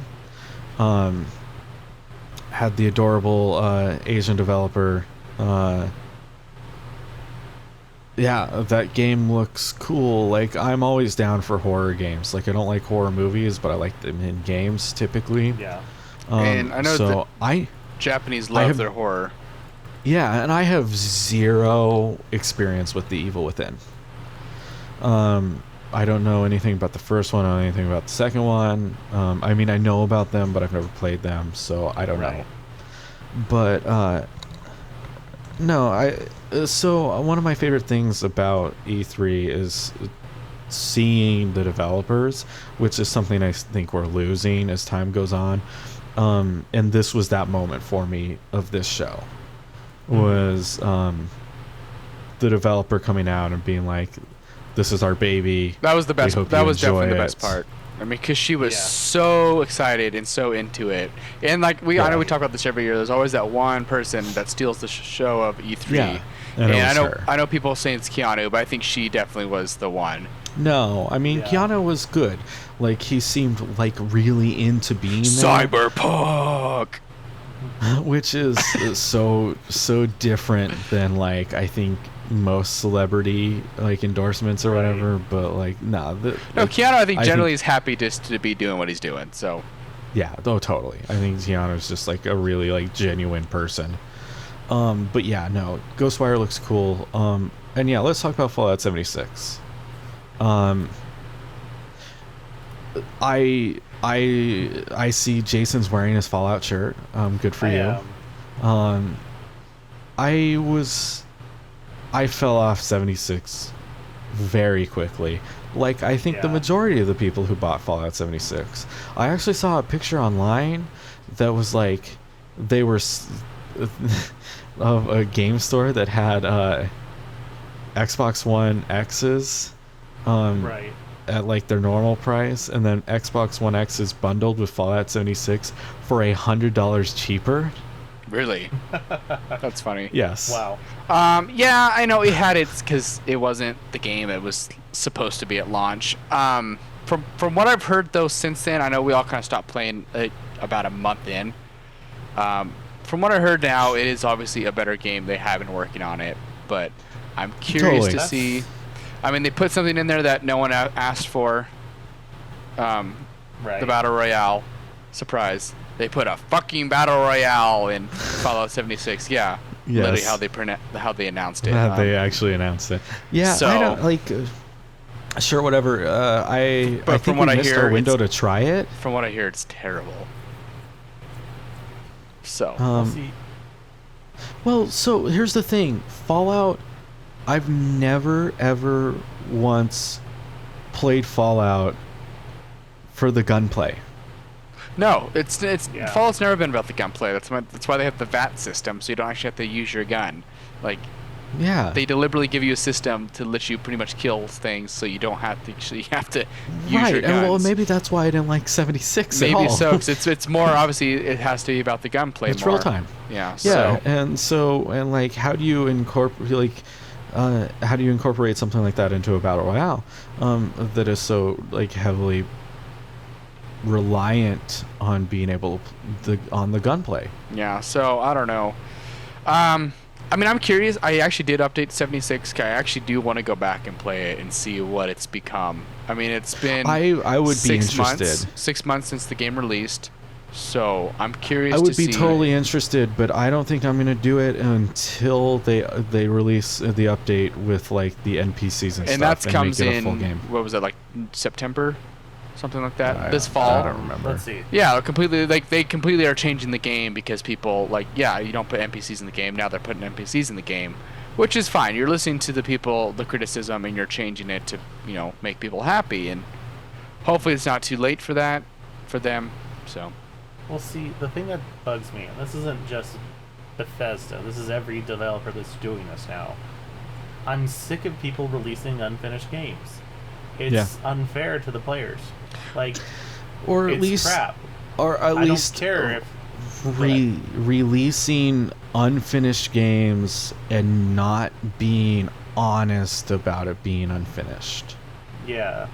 Well, see, like, I don't care if it's going to be ready in a year. You released it, like, and you were like trying to hype it up. It should have been ready, as far as I'm concerned. Yeah, And I mean, I actually really regret buying this game because how bad it was at launch. I shouldn't mean, have supported that. yeah, I think there's like a level, and a fine line you have to like watch on that, right? So, for example, like if you put something into early access, and you're honest about, oh, this game Yeah. is not finished, this is basically a prototype that we want to put out there, then letting people know that ahead of time. But selling a game, being like, oh, this game's finished, and then we might add on to it later, is like one thing. Right. And like sometimes they make really good. For example, No Man's Sky. I think Right. the way they've stood behind that game and what it is now is pretty remarkable, and I think like they're a really good studio for that. Right.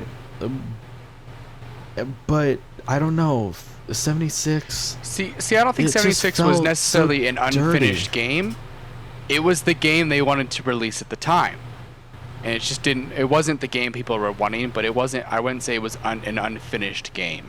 It was just. Oh, it was so buggy, Austin. It was so Well, bad. I mean, yeah. What do you expect from Bethesda? That's And there's a difference honestly, between. I didn't think it was and that so buggy. also, to be I honest, don't think. I thought the game actually was really fun when it first came out. Yeah, there was a lack of content because there wasn't. They were kind of more reliant on you kind of making your own story in the game, which backfired on them. Obviously, that's why they're including NPCs and stuff again. But yeah, go ahead. But there's a line there that they failed to see. Like. Oh, I'm not giving them a like pass Sea of on Thieves, this. for example, was a thing. Like there's a create your own adventure game that worked in that aspect. Fallout 76 wasn't fun, I think, was the problem. It wasn't fun enough to go through. And like there's this line, we can't keep giving them passes. Oh, it's a Bethesda game, so we expect bugs. Bethesda is one of the biggest fucking developers in the world. Yeah. Like, they can't rely on us being like, oh, well, fuck it, I don't know, it's just Bethesda games are just buggy. Like, that's just not fair anymore. Like, as far as I'm concerned, this, like, it really gets on my nerves. I'll just leave it at that. This game really just pisses me off at times. If I would have bought it... If it ends up a good game, awesome. But sure. If I would have bought it for $40, $30, maybe. It was a full $60 purchase. And that's just... I was just still a little shocked by it. And so back to the point that we're talking about with E3, like, I guess I'm super shocked they spent so much time on it. And maybe it's good that they did, because it's like, oh, like, we hear your concerns. We know you guys bought this game. Right. You never got your bags. We're gonna try to make good on this. Which I guess I can get behind. I guess I would have been more concerned if they would have not even mentioned it. Yeah, because then it's like almost like they're just killing it, just and letting abandoning it go. And they're not obviously abandoning it, so. Right, which I guess is better than the alternative. Maybe we'll do a year from now, a year later review for the game. How about that? There we go. So in 5 more months we can do a year past. I'm also wondering if I'm just not a fan of Fallout. That could be it too. I mean, I generally enjoyed playing Fallout 76. I had a lot of fun with that game. So your guys' complaints just it being boring, I don't necessarily agree with, because I actually really enjoyed playing the game. And the only reason I stopped playing it is because I got a full-time job, and I didn't have time to be playing the game anymore. And everyone became like weird different schedules again. So it just kind of right. And that's why I fell off playing it. It wasn't just because I didn't want to stop playing it. Yeah, maybe that was it. Maybe I'm literally just not a fan of Fallout. I like Fallout 3 a lot, but I didn't like 4. I didn't like 76. I never played New Vegas. Maybe I just don't like those games. Who knows? Maybe Fallout 3 is the outlier of the series. It's true. You never know. I don't know. All right, let's move on. I think let's talk about Square. Square Enix, showed quite a bit of the Fallout set, or not Fallout, fuck me, the Final Fantasy VII remake. That gets me excited. That was cool. Yeah, I have zero nostalgia for it. So like, they were like, oh, you know this character, and I was like, no, I don't. Yeah. But yeah, I mean, it looked fine. I think their approach to taking the turn-based style into a modern day real time with turn-based stuff in it, I think is really neat. It's an interesting idea, because obviously they're not going to do the, enemies run up and then it fades and then it's the 3-on-3 battle and like you gotta wait for your meter to charge to attack. First off, I love that, and I love that about Final Fantasy. But in today's world, it just won't work anymore, because people see. I think there's still room for that, but with what they've done to Final Fantasy, in a post 14 or 15 world, I just don't think it would come across the same. See, and I'm curious to see how. So they also announced a Final Fantasy VIII remaster. So not a remake per se, but they remastered it for the current gen, which something I'm super excited about, because I know people love Final Fantasy VII, but Final Fantasy VIII was my game. That's the one I played, and that's the one I played a lot.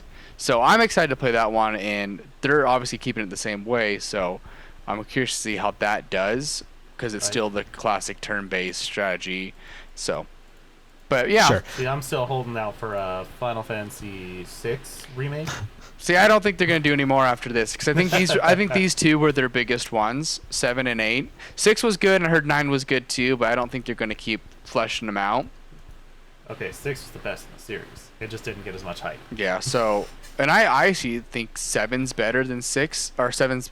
What am I trying to say? 8's better than 7 based on the story, because the story of 7 makes literally no sense.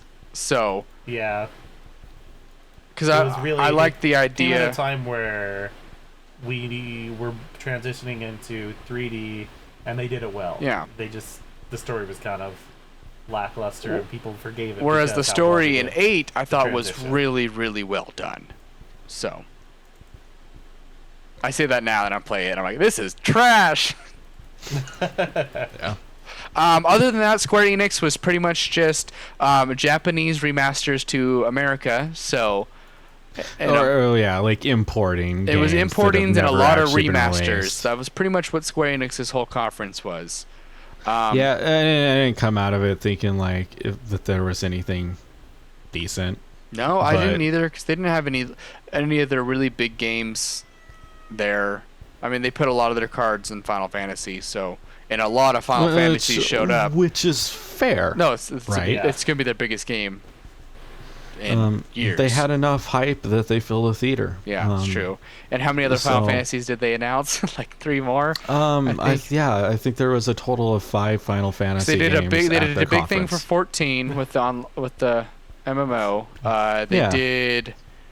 I forget now all the ones, but there was quite a few Final Fantasies announced or remakes or whatever you want to call it. I have it up here. It's Final Fantasy 7, Final Fantasy 8, and Crystal Chronicles. That's right, Crystal Chronicles, and then they did the Final Fantasy 14 expansion. So. Okay. Other than that, I don't really remember what else was going on in Square's. Yeah, I mean they had the Mana series. That's right, Mana. That's a huge. People probably are super excited for that. Because I know some people that played that growing up and are probably excited to see that coming. And wasn't that to Switch? Yes. That's what I thought. I think multiple consoles, unless I'm wrong. Yeah, I think you're right. The other thing is they're making that Avengers game. That's right, and that people are a little upset about that one. So. Really? Yeah. I mean, yes, because let's be real. It's the Avengers. Anything Marvel related, people are going to be pissed no matter what. Yeah. I mean, people are mad that the character models didn't look like the actors and stuff like that. They can shut up. I know. I mean, you got Troy Baker, Nolan North as, Hulk and Iron Man. It's going to be pretty awesome. Yeah, I mean, I guess I'm in maybe a subset of people who don't care. See, I was never one that was like, when I heard this game was announced, I'm like, oh, it could be cool. But after seeing the trailer, I'm still like, it could be cool. And I'm not super, I wasn't like, yeah. Because I don't know. To me, it just seems like, yeah, if it comes out at the right time of the year, when it's not up against anything, yeah, maybe I'll pick it up. But I don't know. We'll see. Yeah. I need to see more. Okay. Yeah. That was pretty much Square Enix's thing there. Yeah. Ubisoft. I think had a pretty strong conference. It was all right. They usually do pretty well.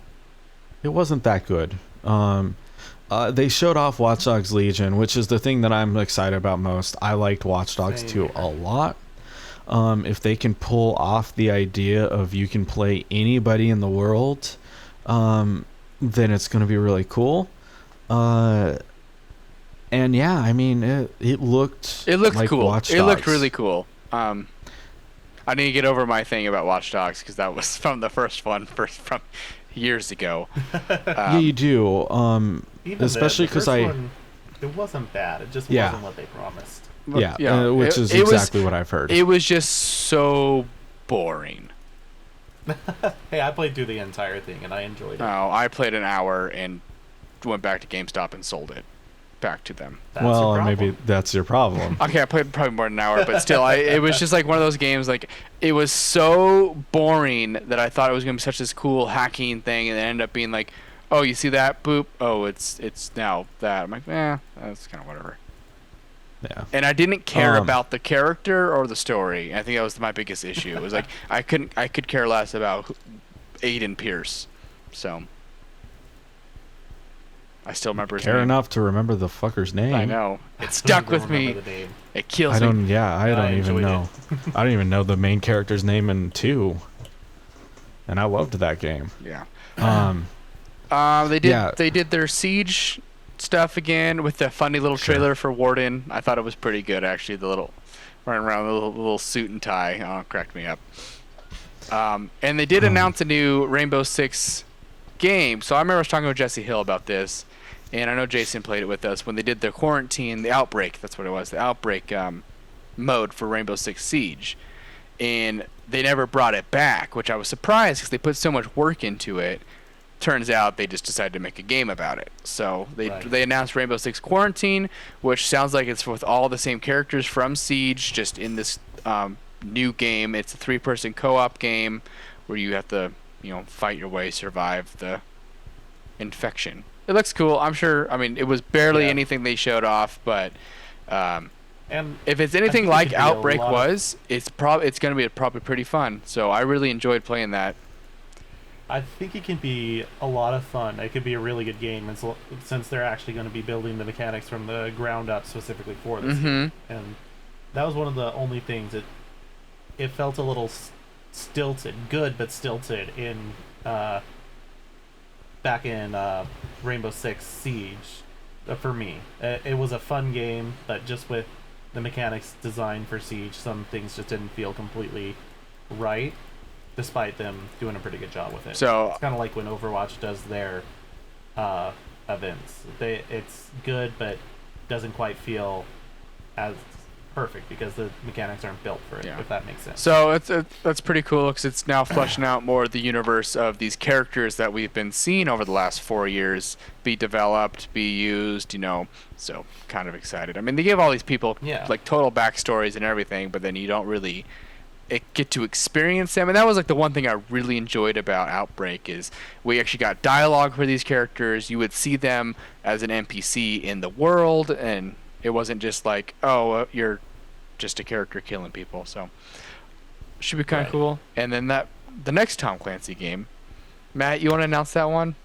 It's Tom Clancy's Elite Squad. It's a mobile game, and it's the only time Sam Fisher appeared in the conference or any conference in the past few years, and that's disappointing. So that's all I'm going to say about it. They showed off Just Dance. Just Dance is continuing to come out for the Wii, which is amazing. Blows my mind. And then they announced the subscription service Uplay Plus. There we go. Which the Uplay Plus for me, I think would be one that, at least for me personally, I play a lot of Ubisoft games. I end up realizing throughout the year, so it might be tempting for me. It is $15 a month, so that's a little much. I think they bring it down a little bit. It would be more of an appetizing. Yeah, well, I mean, Origins, EA's thing is $15 a month. But you gotta keep in mind, $15 a month for the year is $180, and that's the purchase price of 3 games. So you gotta keep in mind, if you're gonna play more than 3 games from Ubisoft in a year, it's worth it. So, which I think Yeah, but you also don't own the game. That's true. So if you cancel a subscription, you don't get any. It's gone. It's gone. So. Yeah, which, I mean, with any subscription service, I mean, like, I talked about Game Pass, and Game Pass is the same way, right? So, Nintendo killed it. Absolutely, they won the whole conference, in my opinion. Man. So, and they announced a Breath of the Wild 2. I am so excited, man. Which is interesting. Well, it's the first time they've ever actually done like a designated sequel to a Zelda game, right? They've done some. Have they? Okay. They're not a lot, but like A Link Between Worlds was a sequel to A Link to the Past, things like that. Okay. Sure. I still need to play I'm Breath of the excited. Wild. I haven't had a chance to play it yet, so I mean, the conversation that we could have right now is going to be super sided to both sides. So, um, yeah, we'll just kind of leave it at that. Luigi's Mansion 3. yes, that looks. Another one I'm excited about. You get to play as So Luigi I remember playing Luigi Mansion 1. on the GameCube Yeah. Yep. back in the And day. never played 2. And really only had like a little bit of time at like friends' houses with the first one. Yeah, same. Frankly, the fact that you play as Gooigi, and your body is like a husk while you play as him is frightening. And I'm not sure I'm into it. Did you? I love the multiplayer aspect of it though, because it shows all the Luigis plus their Gooigi. Oh, it was that was good. Yeah. Like 8 things running around at one time. Right. Yeah. I see. I'm with you on that. I never owned Luigi's Mansion. I only played it at a friend's house, but we did play it quite a bit. So, and I had never played the second one. So I'm excited for it. Now that I have a Switch, I'm excited for all these games that are coming out because I'm like, Yeah. I can finally own that. And Yeah. I'm real excited. I played through the original one all the way through, and it's such a weird game, but I loved it when I played it. Yeah. So I'm excited to see how this one goes. apparently, there's another version of Luigi. There's a Ghoul EG who's a ghost. So maybe he'll show up in the game. So, the things I'm excited about. First of all, Link's Awakening yes, looks absolutely. great. I never played Link's Awakening, but it looks fantastic. Mm-hmm. Um, And I played through parts of the original. I didn't finish it, but just the remaster of it just looks incredible, man. yeah. Yeah, no, I'm pumped for that. And also Cadence of Hyrule Right. looks Yes, fucking awesome. For you percussion musical people. Well, so I don't think have you keep a either steady beat. have either of you played Crypt of the Necrodancer? Mm-mm. No, but I did buy Awesome. Cadence of Hyrule, and Yeah. I've been playing through it. It's so fun. Was it already out? I haven't. Yeah, Yeah. Oh, it's already out. I haven't touched it yet. I haven't bought it. But Crypt of the Necrodancer, it's basically a roguelike. So it's basically this game without the Zelda influence. So Cadence of Hyrule is Crypt of the Necrodancer Zelda'd. Fuck, it looks cool. Yeah. Um, And so far, I've been loving the gameplay. Lots of fun. Well, and so also something that they've done is they also made it so that like you can play the game without the rhythm aspects, Right. which I think is top notch. So if you want to just play this game and let's say you have some kind of accessibility issue and can't play a rhythm game, then you can still play this game. Yeah, that's a smart idea. And I think that's really great. Really cool of them as developers. And yeah, that game looks awesome. And then, of course, the most important game that Nintendo is going to release of any generation, Animal Crossing. absolutely. I'm excited for it. I am so pumped for I this really game. am too. It is time. I mean, I'm sad that it keeps getting delayed. But God, this I am was so my pumped for baby this back game. in the day. I love Yes. this game. I mean, I literally have it right here to play. I literally could boot it up right now. It's actually in my DS. I can tell you that because it's not in here. I played a lot of A New Leaf on the 3DS, and there are things about that game I wish were better. But I had such good times playing the original on the GameCube at friends' houses.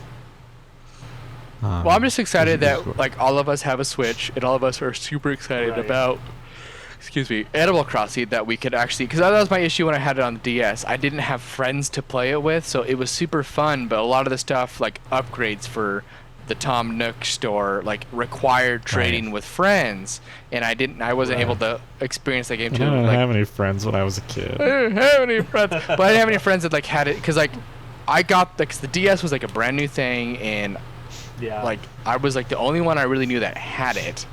Yeah. So I was kind of like, I didn't really like, I knew one person that kind of had it, and we did some trading things, but you needed more than one friend. So I'm super excited for all of us to play it together. And from what I heard, I saw somewhere, it's like they're comparing this game to like a Stardew Valley style of. Yeah. You're gonna have the farm and stuff like that. I'm so excited. No, I am super pumped. Yeah, it's gonna be super good. Yeah, I can't wait for that game. Right. That's all I put down for Nintendo. I know Banjo's in Smash. Yeah, Banjo-Kazooie is now in Smash. That was a big deal. People really care about that. They had a little funny thing with Bowser at the very beginning. Yes. Because the new guy's name is Bowser, so that was good. The Witcher's coming to the Switch. That's right. So, did you read the specs on that of what they had to do to make it work? It's gonna run at 720p, right? 720 in docked mode, and then 540 in handheld. Is the only way they could get it to work, which is, I mean... Matt looks so upset about this one. I just don't fucking need it. Like, I know. I mean, have you seen these games running on these, like, on the Switch? No. Yeah. Like, The Witcher, Doom, Wolfenstein, like, Assassin's Creed, they look god awful. Like, I feel like the only one that actually like looks okay is Skyrim, because of how dated Skyrim actually is. Yeah. Yeah, Skyrim looked dated when it came out. I know, it really did. So also, I think the Dark Souls runs well, from what I hear, right? Yeah.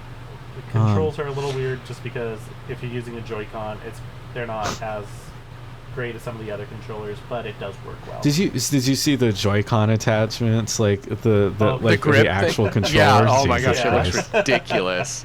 Makes it, like, I think somebody said that turns it into an absolute unit. Yeah, I saw that one. Yeah. So. Other than that, No More Heroes 3 looks good. It was always a niche game. Not a lot of people are into it. Yeah. They're a lot of fun. That's real soon, right? In 2020. No. So no, Not that soon. that one's a little off. That's gonna be sooner than we all realize. So Oh. Yeah. we're already in June. Yeah, it feels like it's so slow now. Like, I don't know what time feels. Like I'm just waiting between work shifts and sleep. I don't know what to do with my time, so. This apparently. Yeah. I don't really remember guessed. anything else Nintendo that like stuck out on me, but I think they had a really good direct. So Yeah. Oh, Mario Maker 2, obviously. Yeah, they didn't really show much though. I think because people already kind of coming knew. out. Throughout the. Yeah, well, and it's coming out in a week. Yeah. And I think it was more on the show floor than in their direct, but I've heard there's a lot of new features. You're going to be able to play multiplayer, and they have reverse direction. And when originally they're like, you can't play with friends. Now they're like, yeah, you can. Yeah, that would be stupid. Yeah. But yeah, that's going to be good. New Hollow Knight, not just Nintendo. That's right. But All right. I'm just looking to see if there's anything that I missed. Alien Isolation, I didn't know that was coming out. This isn't Nintendo related, but while you're looking over your stuff, the new Call of Duty looks real good. It does. I actually am super excited for that. I kind of wanted to see a little more. Yeah, I mean they didn't show anything like really, but just the couple weeks leading up, but they've been like dropping. So like, I've watched a couple of videos because like influencers and YouTubers and whatever, they were allowed access behind the doors and stuff. And from everyone I've heard, they said this is the best looking Call of Duty game, by far. It's a brand new engine for the first time in several years, and they said literally like scenes that they're seeing, they can't believe they're not cutscenes in its actual gameplay. So because they released a screenshot of like a sniper laying in like the in the forest, the ghillie suit on and stuff, and people like figured it was just like a made image like from the stock photo. Yeah, and they said no, that was actually a screenshot taken from the multiplayer. So I'm super curious to see where this is going. From what it sounds like, they really slowed down the combat and making it more. Obviously, they want to go for a more realistic feel, and that was always my issue with Call of Duties. In the past, it was fine, but leading up to the last couple of years, when you just have waves and waves of enemies coming at you, and you have to like just progress to a certain point to stop them from spawning. I know that was the Modern Warfare thing. I know, but I know they've stopped that. But I haven't played a Call of Duty since Infinite Warfare, actually, and I actually liked Infinite Warfare's campaign. Infinite Warfare was really good. I know it gets shit on a lot, but actually they did a really good job on that campaign. I liked Advanced Warfare and Infinite Warfare a lot. I didn't play a lot of the multiplayer. So I'm super excited for the new Call of Duty. I'm hoping, because it's October of this year, so I'm assuming soon we'll probably actually get an actual gameplay. Yeah, we'll get more info, I'm sure. So people are confused, and if anyone is questioning it, it's not it's kind of a reboot of the series of Modern Warfare, but it's not the same game. Not a remake. It's not a remake. Right. It's just more of a reboot, and it's not a sequel. So they're reusing characters like Captain Price, and they said more will show up. So I'm assuming we'll see Soap and Ghost and Roach and all those guys that, yes, R.I.P. They'll be back. So I'm hoping. Oh, I'm super excited for it though. So. Yeah, I am too. And they said the basis of how they're building the campaign was the No Russian mission from Modern Warfare 2. That's the level of unsettling they want to have, and more. So they're trying to really show like the brutality of war. I don't know. And apparently, like people on IGN are super triggered about it and stuff. So.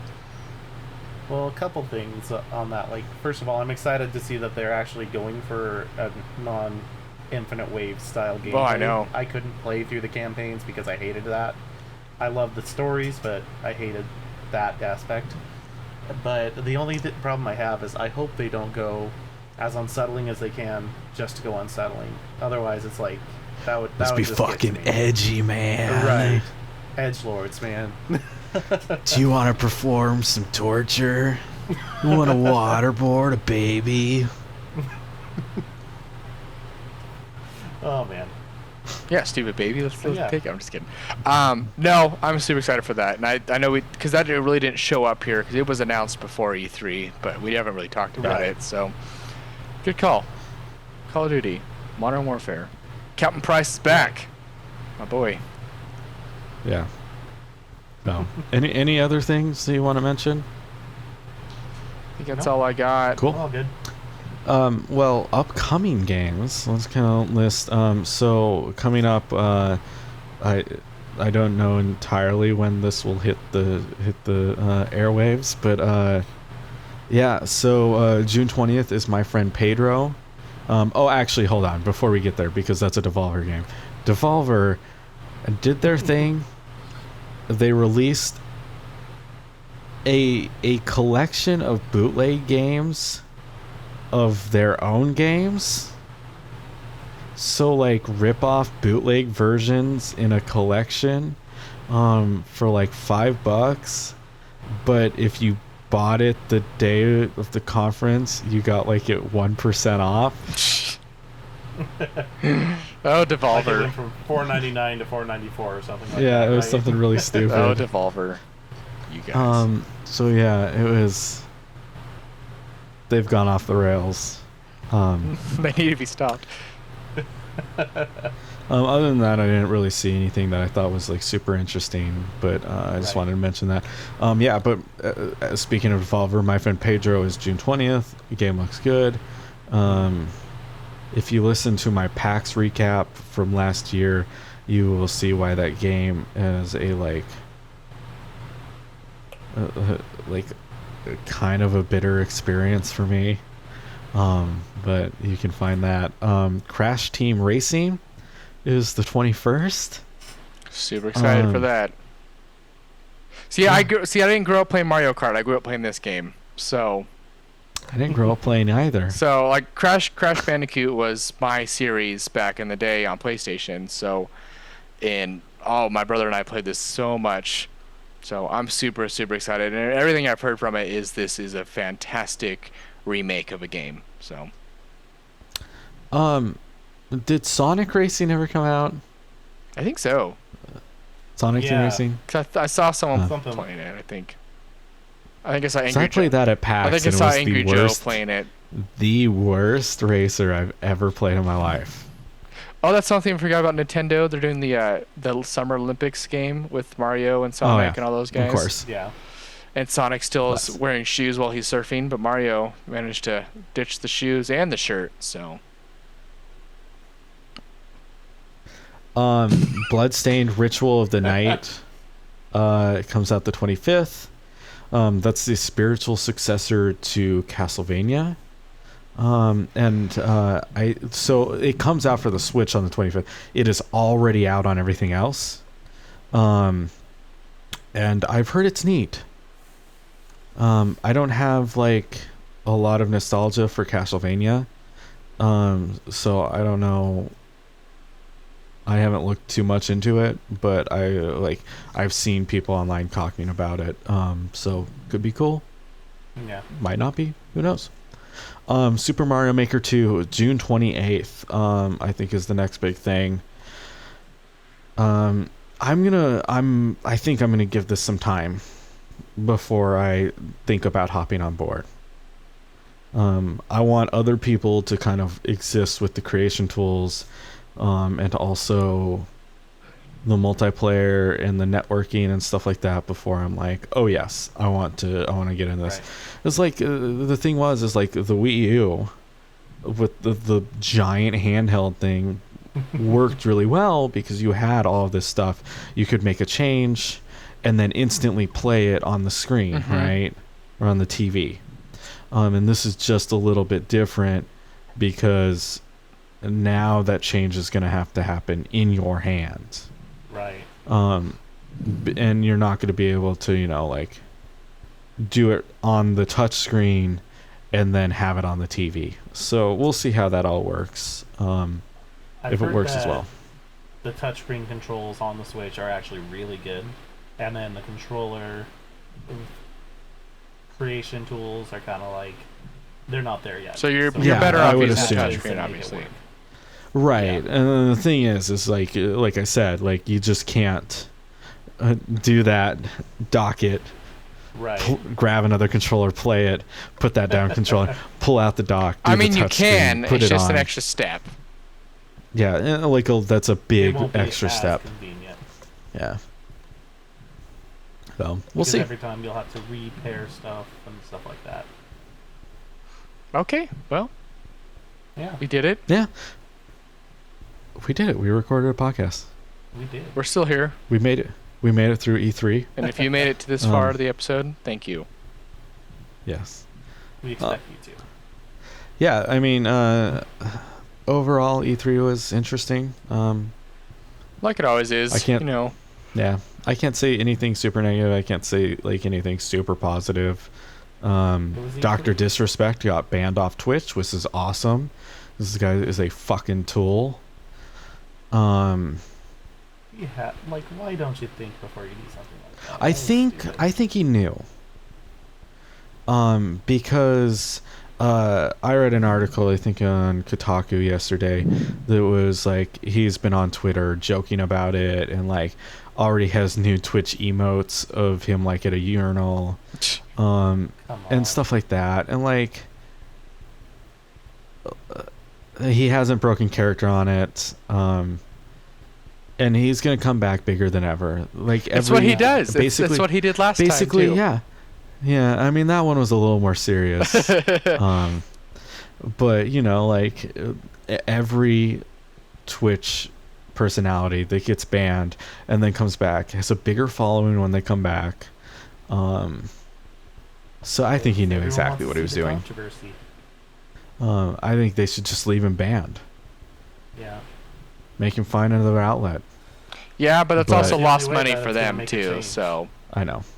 Oh, YouTube doesn't have any fucking community guidelines. We'll just send them there. You can do whatever the fuck you want on YouTube as long as you're making them money. But that's for another day, I guess. yes, I think we should wrap this up. Yeah. So if you're out there listening, thanks for listening as always. If you're out there watching for the very first time, thank you for watching. And yeah, you can follow us on Twitter, on Facebook, on YouTube, and all of that is Dry Spell Radio. DrySpellRadio.com. I apparently didn't renew the domain, but I have now, so I own it again. We post things there on occasion. You can follow us on Twitch, at Dry Spell Radio, we're and on then you can follow all of us on Twitch as well. Which will be on the video, so you can see. It'll be probably down here somewhere. No, you'll probably. I'll be over here. I'm probably gonna put you center, Austin center, and then Jason on the. That's it. Yeah, that's it. Yeah. There we go. Probably there. I haven't figured out the formatting yet. I'll do that later. And yeah, so you can follow all of our individual Twitches.